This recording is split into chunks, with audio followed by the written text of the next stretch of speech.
in combat sport, Sambo, Brazilian Jiu-Jitsu, MMA, Judo, whatever, I'm sure there's a few others that are missing out. One of the first submissions that everyone learns is Armbar. So today I thought we'd break it down from a physio point of view. Look at what happens at the elbow joint, look at what injuries are typical, and kind of what the recovery timeline is. You know, I remember when I first started Jiu-Jitsu, the first few submissions that I learned was Armbar, Kimura, Americana, and Triangle, first four. And today I thought we would break down what happens in that submission, what actually occurs. I know what you're thinking as well. We're going to cover the flying Armbar. No, there's so many examples of this failing. I'll put an example up here, we're not going to cover that one today.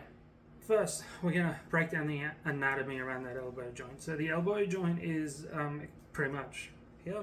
It does flexion, extension, and what you do is you hyperextend it out. So that's Armbar, you kind of hyperextend. So there's only two general movements that can be done at the elbow joint. It's flexion and extension because it's a hinge joint. Hinge joints generally don't have that much extra give in other planes. So that's kind of why it's always flexion and extension.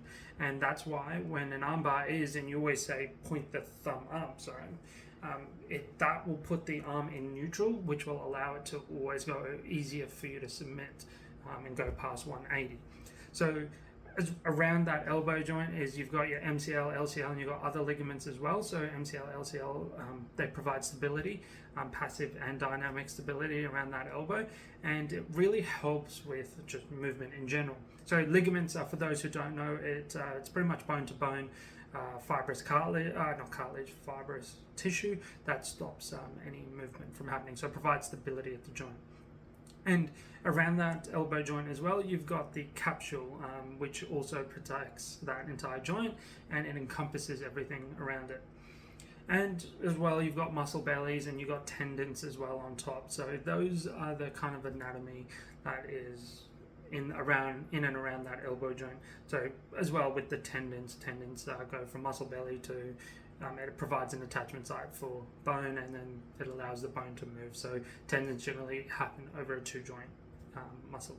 So as mentioned earlier with the elbow, it can only go to about 180 degrees. So when you're doing an armbar, you're hyperextending that elbow. So you're actually pushing that elbow beyond its capabilities. And because it's a hinge joint, it will only lock out at around 180. Different joints in the body have different amounts of range of motion, but the elbow has 180. And when you go past it, which is usually only 2 or 3 more degrees, and then you can create tearing of the ligaments as well. The second topic we're going to cover is what injuries are typical in an armbar. So we've got two examples that most people know. So Ronda Rousey versus Miesha Tate in, I think it was Bellator, I would have to go back. Or Frank Mir versus Tim Sylvia in the UFC. Essentially, Miesha Tate tore all the ligaments and tore her capsule, but she didn't break anything, or she didn't dislocate her elbow. But she did tear her common flexor tendon. Unlike Tim Sylvia, who broke his forearm. So I'm going to leave it up to you guys. Which one of these is typical in an armbar? Which one isn't? Comment down below. But typically seen in armbars is a tear in ligaments, tendons, and less often dislocation of the elbow and any fractures or any broken bones.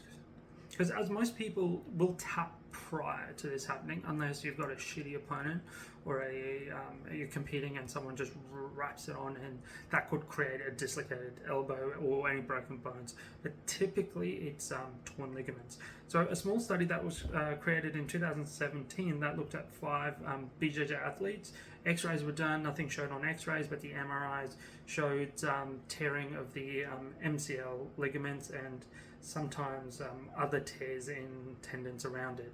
I'm sorry, I just got the article next to me, but that's what was found in that article. Another small article in 2014 found that out of the 15 elbow injuries that occurred during a jiu-jitsu competition, I think it was a physio or someone who was looking at all the athletes, around 7 out of the 9 elbow injuries occurred during an armbar, and 7 out of those 9 were ligamentous injuries, so tearing to either the MCL, which is that medial collateral ligament, or the LCL out here. They were the common damages occurred. No fractures were reported in these studies. These are pretty low level studies, which means there need to be a lot more studies involved, like delving into this a bit more, but that's for the future. Well, I guess that leads us to number 3, which would be the recovery. What is the recovery of like an MCL sprain and or a tear in MCL or LCL? So typically these kind of injuries don't actually require surgery or anything like that, so rest assured you'll be fine, everything will be settled. So MCL, LCL kind of ligaments, if it's just a sprain, you might be a bit tender and you might go away from training for a week or two, but generally you're looking at anywhere between around 6 to 12 weeks, depending on how bad that ligament is torn. It will typically heal, but it might just take a little bit longer than expected. So if we had something like the elbow dislocation, which is very unlikely, that would need to be relocated, and we're looking around 6 to 12 weeks for recovery with that. Common question a lot of people ask is, would that require surgery? And the answer to that is not necessarily.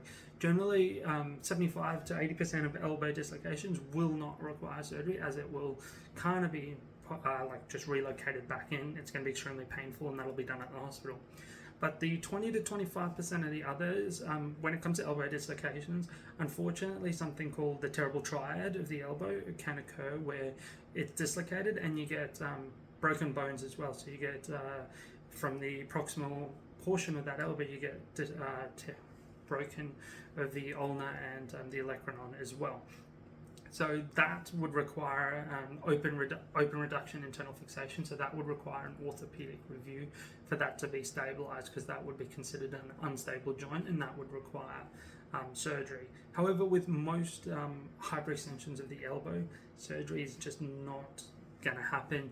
The injuries are quite minor, as in it's just a ligament tear rather than anything too outrageous or egregious.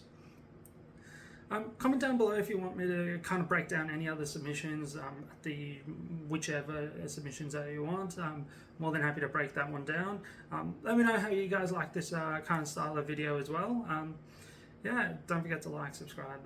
You guys know the drip. Stay happy, beautiful, look after yourselves. Peace.